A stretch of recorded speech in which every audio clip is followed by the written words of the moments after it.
Yes, Kenya. Tamu sana, tamu sana, tamu sana, yes.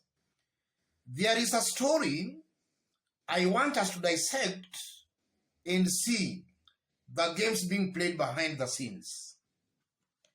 Meru Daily News. Just in, Tripisa Cherere, the High Court judge who quashed Kawira Mwangaza's impeachment motion, has reportedly been transferred to Mandera.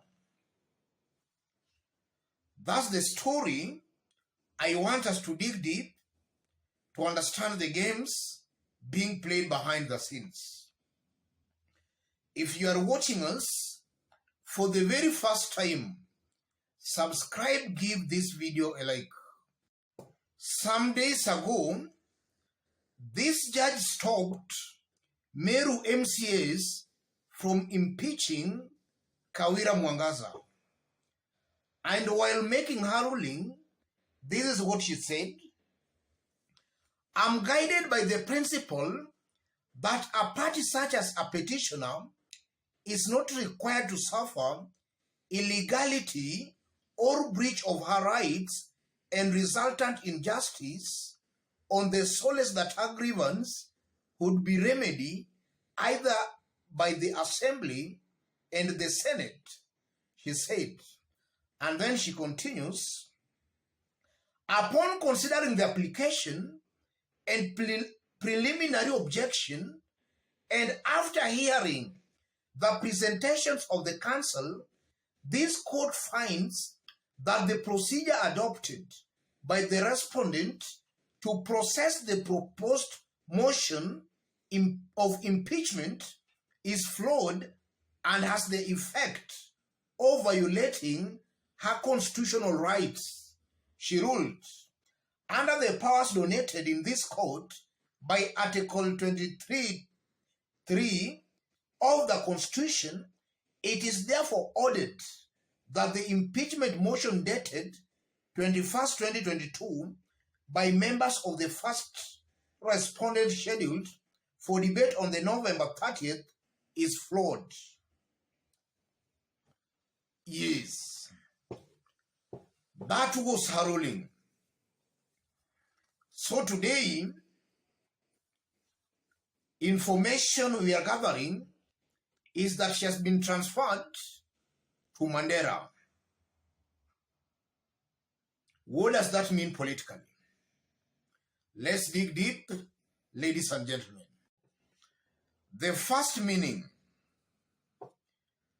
the impeachment of Meru Governor Kawira Mwangaza has not originated from the County Assembly of Meru.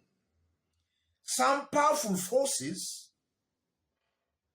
most probably in the national government, might be trying to use these MCAs to kick out the governor. And I'm saying that because some few days ago, Kawira Mwangaza implored upon William Ruto to intervene and end wrangles in the county assembly. Immediately she made those remarks, Meru Senator, a very close William Ruto ally, rubbished all that. A confirmation that this Meru Senator, maybe with the blessings of some powerful forces in the national government, have been pushing these MCAs to impeach the governor. So this impeachment has not even originated from the county assembly. It's something beyond these MCAs. And if you look at it objectively, you can just try and add the dots here. If you see they want to kick this governor out, it's clear the governor is not playing their game, or rather the governor has refused to yield to their demands. And their demands, if I'm not wrong, can be nothing short of corruption. That comes out very clearly. The mere fact again that the judge who stopped these MCs from impeaching the governor the judge is being transferred to Mandera. That's a confirmation that even the judiciary has been in the plot. Martha Koome is in the plot. The executive and the judiciary are reading from the same page. The executive is dictating to the judiciary on how to make rulings. That's exactly what I'm reading from the transfer of the judge. The judiciary and the executive are in bed. The executive is controlling the judiciary. In a nutshell, the judiciary is compromised. Thirdly, from that story again, I'm seeing a very high possibility, just as I've been saying here, a very high possibility where this governor is most likely being fought because of high independence. This is the only governor on the mountain who is not singing William Ruto's tune. She appears to be more independent than these other governors. So I'm seeing a deliberate move again, just as I've stated in our earlier points. I'm seeing a deliberate move to make sure this governor is intimidated for her to start singing William Ruto's tune. That's also something I'm seeing here. Ruto and his men, maybe they believe that the governor is too independent. So they want to panel beat her to start singing the tune of the national government. And I'm saying that because some weeks back, the governor made it very clear that she is independent, not answerable to anybody. Yes, so maybe that never went on well with William Ruto and those who are close to him. So it's a fact that this governor, her impeachment motion has got nothing to do with her conduct. Or rather, has got nothing to do with her conduct in maybe going against the law, but just the mere fact that she's not singing the tune of some powerful forces in government. That's also something coming out clearly. As I conclude, I'm seeing a very high possibility where in the coming days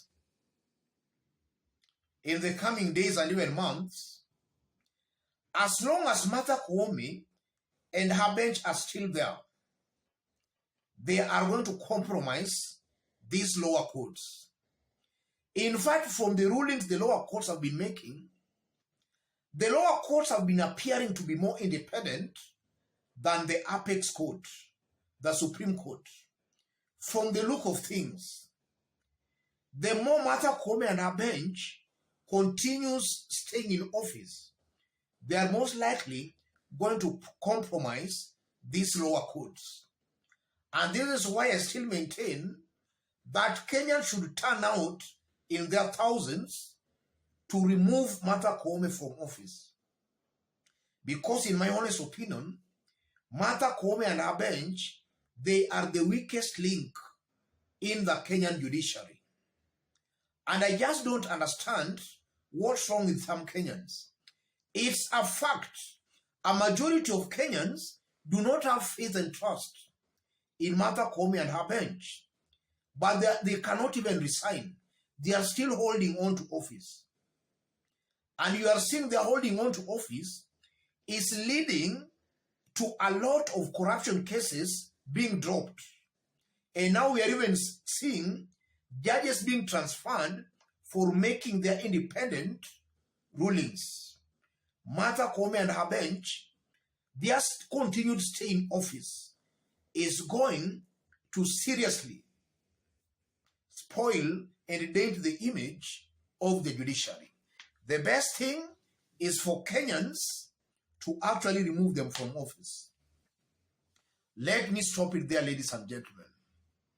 Just as I did indicate when we were starting, if you are watching us but you have not yet subscribed, kindly subscribe, give this video a like. And to our fans and subscribers here, I'm very much humble, very grateful for the kind of support you are giving me here. God bless you, God bless Kenya. If you want to support our channel, I've pinned my number on the comment section. Contact me through the number or feel free to channel your support to the number. Let's meet in our next analysis. Thank you.